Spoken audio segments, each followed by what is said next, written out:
देखिए, सहवाग की तो कहानी ये है ना कि जो दिखता है वो वैसा बोल देता है। तो और इन खिलाड़ियों के साथ, चाहे वो मैक्सवेल हो या फिर लियम लिविंगस्टन हो, इनको बड़े करीब से उन्होंने देखा भी है। और अगर उनकी ये ओपिनियन है फॉर सर्टेन प्लेयर्स कि आते हैं, सिर्फ हॉलिडे बना के चले जाते हैं, कोई टीम के प्रति उनका कमिटमेंट नहीं होता है, then I will have to go with whatever Virender Sehwag is saying. मैंने उनको, जो बाकी खिलाड़ी हैं, उनको मैंने कभी करीब से नहीं देखा। I don't know how they are and how seriously they take the IPL. पर कई बार दूर से देखने में ज़रूर लगता है कि जब आप कुछ ज़्यादा ही केयरलेसनेस वाले शॉट्स लगाते हैं तो एक सवाल आता है जहन में, यार do they actually feel that kind of hurt and pain? ये सवाल आता है, पर इसकी कोई आप वैलिडेट नहीं कर सकते हैं क्योंकि it is just an opinion. और वो भी ओपिनियन भी नहीं है, एक्चुअली ऑब्जर्वेशन है। पर क्योंकि वीरू ने इनके साथ काम किया है और अगर वो कह रहे हैं कि ऐसा हो रहा है कुछ खिलाड़ियों के साथ, then you will have to go with whatever Viru is saying. तो और अगर ऐसा होता है तो फ्रेंचाइजीज को भी थोड़ा सा रैप ऑन द नक्कल्स प्रॉपर करना चाहिए और सबको बता देना चाहिए कि इस खिलाड़ी को यार ये तड़ी पार करो, इनको बाहर कर दो और वापस आने ही मत दो, क्योंकि ये हॉलीडे तो नहीं हो सकता है, रिटायरमेंट प्लान नहीं हो सकता है। IPL is serious business and whoever is not serious should be punished. Sunrisers Hyderabad high risk cricket खेल रहे थे, उसी क्रिकेट को आगे बढ़ाने के लिए उन्होंने अपनी टीम में ईशान किशन को भी शामिल किया।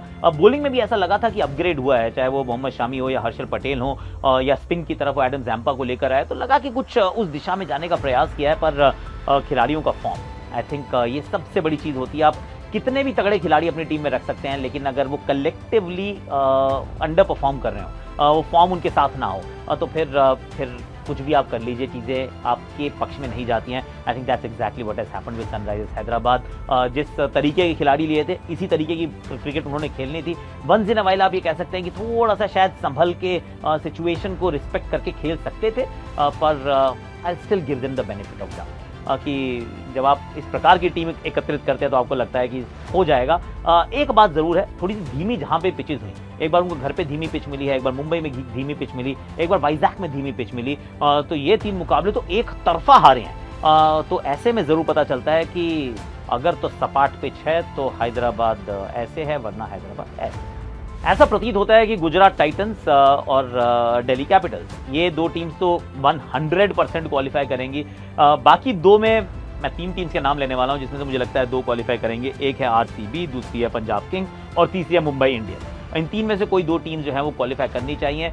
मुझे ऐसा पर्सनली लगता है कि आरसीबी और पंजाब किंग्स में से कोई एक माइट जस्ट फॉल आउट और मुंबई इंडियंस वो टॉप 4 में जगह बना लेगी।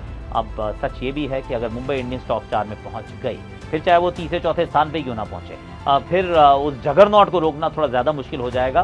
वरना अगर हम मैन टू मैन मार्किंग करके देखें, थोड़ा सा जस्ट डेप्थ देखें, तो इस समय तो ऐसा लग रहा है Gujarat Titans cannot put a foot wrong, they seem to the favourite. पर ऐसा हमेशा ना होता नहीं है, आईपीएल में कोई ना कोई ट्विस्ट तो पक्का आता है। बाहर के सारे मुकाबले, 5 मुकाबले जीत लिए और घर पे एक मुकाबला में नहीं जीत पाए हैं, 3 खेले हैं, तीनों हारे हैं। आई थिंक बाहर क्या चीज़ें चल रही हैं, अगर उन पे फोकस करें तो बाहर वो किसी प्री कंसीव नोशन के साथ नहीं जाते। हम वो पिच को देखते हैं, उसके अनुसार खेलने का प्रयास करते हैं और they eventually get the runs on the board या फिर उसको चेज कर लेते हैं। गेंदबाजी में सीरियस अपग्रेड है, इसमें कोई डाउट नहीं है। 3 फास्ट बॉलर्स जो हैं उसमें जॉश हेजलवुड हैं, भुवनेश्वर कुमार हैं, यश दयाल हैं, ये तीनों काम बहुत अच्छे से कर रहे हैं। पर जैसे ये घर पे आते हैं, आई फील वो ना जो चिन्ना स्वामी की रेप्यूटेशन है, that becomes too big for them to handle. अभी तक ऐसा ही हुआ है कि जब बैटिंग करने आते हैं तो लगता है कि अब तो 10, 11, 12 रन प्रति ओवर नहीं बनाएंगे तो काम नहीं चलेगा। फिर सारे मारते जाते हैं और विकेट गिरते जाते हैं और कहीं पे भी वो रिकैलिब्रेट आप नहीं करते। इनफैक्ट 3 मैचों में लगातार ये स्क्रिप्ट बनी है। ऑफकोर्स हर बार पहले बैटिंग करने का उनको मौका मिला था या कहीं उनको कहा गया था।